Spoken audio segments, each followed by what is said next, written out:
Hello everyone and welcome to today's webinar. I'm Minttu Unikka, Digital Marketing Manager here at Ubisecure. I want to thank you all for joining us today. Before we get started, I want to let everyone know that the phones are on mute. We do encourage questions and will leave plenty of time after the presentation for Q&A. To ask a question, please use the question field within the GoToWebinar toolbar. We will also be recording today's webinar and be providing a link to the recording in a follow-up email to you. Okay, it's time to get started. In today's webinar, we will go through our Identity Server 8.2 new features and give configuration examples and outline the benefits of the new release. Now I would like to introduce our presenter today, Keith Huber, our Vice President Sales Engineering. Go ahead, Keith. Thanks very much, Minttu. It's a pleasure to be here today to present the hard work that our teams have been working on the 8.2 release of Ubisecure Identity Server. Today we're going to look at what's new in the release compared to release 8.1. We'll assume that you're familiar with the current release, and we're going to see that the new release contains wider use case support, especially improved integration capabilities. We'll look at usability and security enhancements, and also better scalability.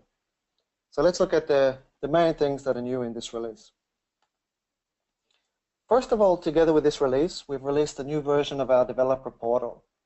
Until now, our documentation's been available on our extranet portal in PDF format. From this release onwards, we're introducing a new online portal, which allows us to update the documentation rapidly and allow searching across all of the product documentation. This is a major improvement, and the feedback from our first customers who are trialing this has been very, very positive. You'll see both the Ubisecure SSO, Ubisecure Customer ID information clearly presented, as well as information regarding Identity Cloud. We encourage you to check that out, and the new version of Ubi Login Management, Ubisecure Management, contains a link to this development portal. Okay, a new change for Ubisecure SSO is development of the Management API. So now it's possible to do a lot of wide system configuration purely using an API and no longer requiring using the user interface. We introduced this REST user interface already in version 7.5, and version 8.2 includes major improvements, such as the ability to manage local administrative users, for example, create, delete, and edit users, and manage their group memberships. These, of course, are in addition to existing APIs from the Customer ID product around the actual end users. Additionally, you can manage authentication methods to introduce new configurations of strong and external authentication methods, and importantly, to manage federation relationships. So when trading partners join, when you're federating from other environments, you can connect them. The other improvement is around connected applications, managing the rules and configurations of connected applications and who has access to what. All of that is done through a REST API, which is protected with OAuth 2 and supports multiple administrative users and their access control. So what does this mean for our customers? That means that our customers are able to enable DevOps-style automation to allow installations to configure themselves using complete scripting, no longer requiring adjustments through the user interface. And this is especially important for customers who are running multiple environments or multiple configurations of the software, allowing that test, staging, and production systems automatically configure themselves through scripting. And that means that the risk of human error doing manual adjustments is no longer present, and scripting enables that automation. It's a really important feature. Another change is how we distribute our software. You'll see on our development portal, first we have a new place for downloading our software packages. And a big change is that we no longer distribute the Java environment in our distribution package. So customers will be responsible for having an environment containing Java and for installing that separately to our software. We'll advise what versions of Java the software is being tested with. And what this allows is customers can update their Java versions without relying on our release cycle, and that both the SSO and customer ID installations will use the same Java version. So our installation packages will be smaller and more agile in terms of updating when a Java improvement is made.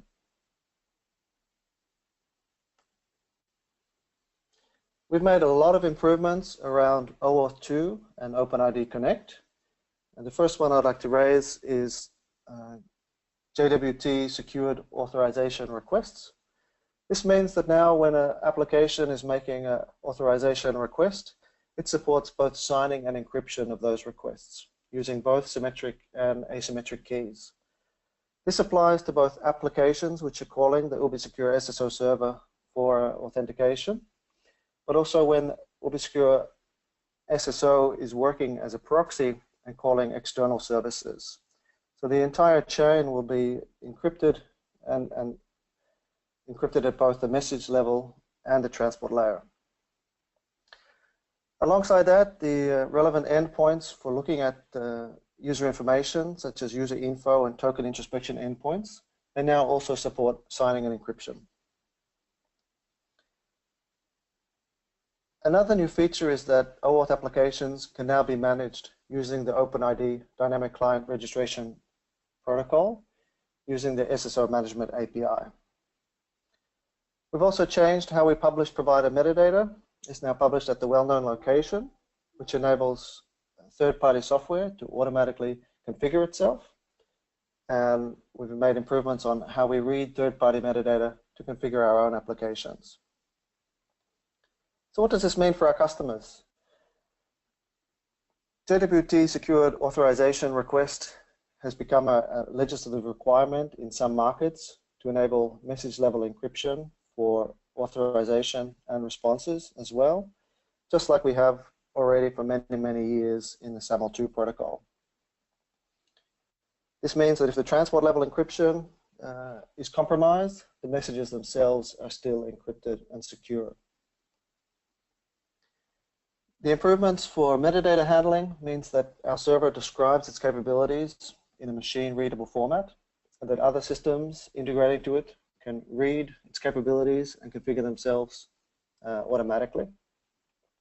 And accordingly, we can read the third-party services and configure our services automatically without requiring manual configuration through the user interface. So major improvements for OAuth 2 and OpenID Connect. Another change to Ubisecure SSO is regard to high performance session handling. An optional feature is now available to enable an in-memory database cluster for storage of session-related information. This enables extreme high performance and high availability for session information, which is particularly useful for customers with high volumes of user accounts and high volumes of session data. So those who require really high performance. Standard customers or customers with smaller requirements don't need to enable this, but it can be enabled simply through a configuration change. The types of data which are stored in this database cluster include user session information, SAML2 artifact messages, SAML2 message IDs, OAuth 2 refresh tokens, and persistent IDs. All of this enables faster issuing and validation of access tokens, which means faster logins and faster validations. And it's adds scalability to support massive commercial deployments, where you have high volumes of users and hundreds or thousands of integrated applications.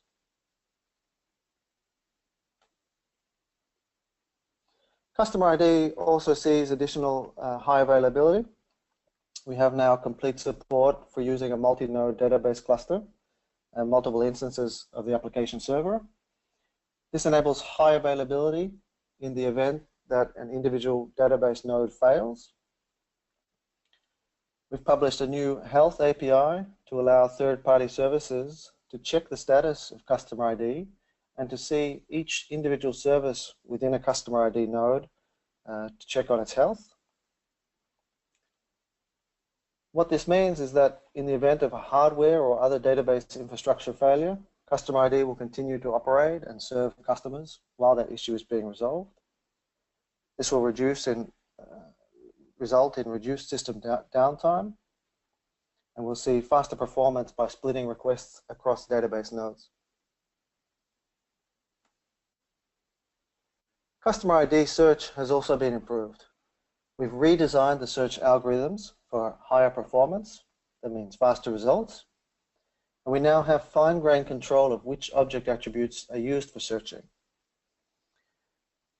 So you can get faster and easier access to your user and organization data within the system.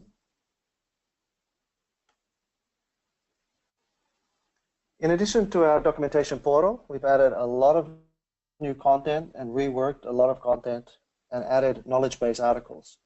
Knowledge base articles don't describe technical features in the software, but describe configurations of how to use those features. So remember to check out our knowledge base to see those knowledge base articles. You can also see a list of the latest knowledge base articles and follow changes on those pages.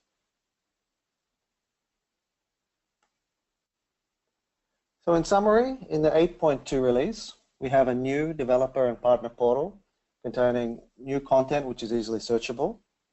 We have SSO management API has been extended to include user management and application management, authentication management, federation partner management.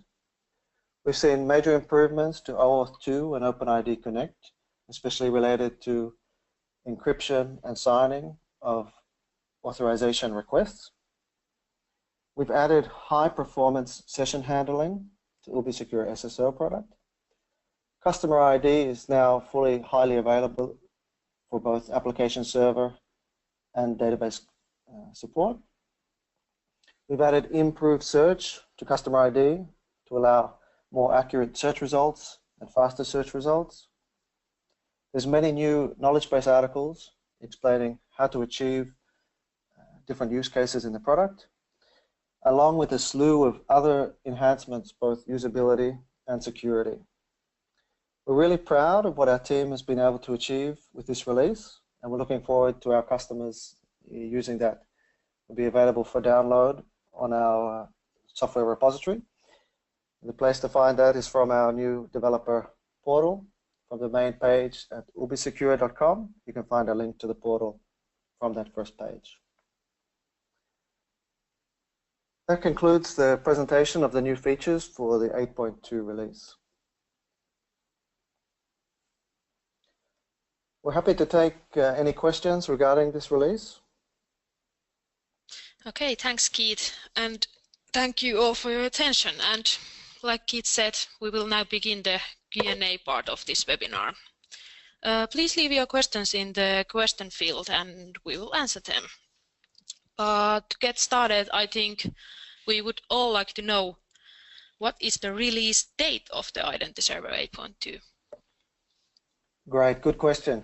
So we currently have a final release candidate and we're in the final stages of testing. It's hard to predict our exact release date when the software will be available for download, but we have made the release available to selected customers for use in testing. I expect it to be available before Christmas this year. Okay, thank you for your answer. And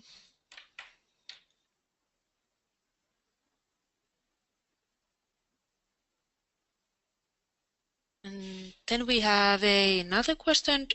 Could you tell us one example from the knowledge base articles?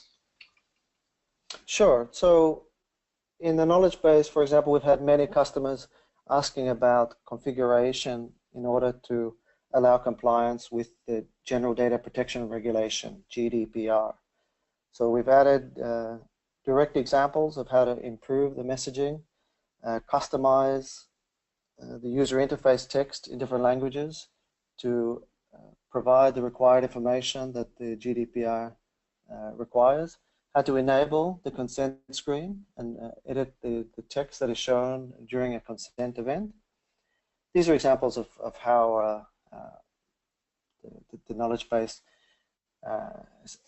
added use examples to other features which are already mentioned in the documentation, but bring that into a real practical use. Okay, thanks again for your answer. Okay, do we have more questions? Seems like that's it. Okay, thanks Keith for presenting today, and thank you all for your attention.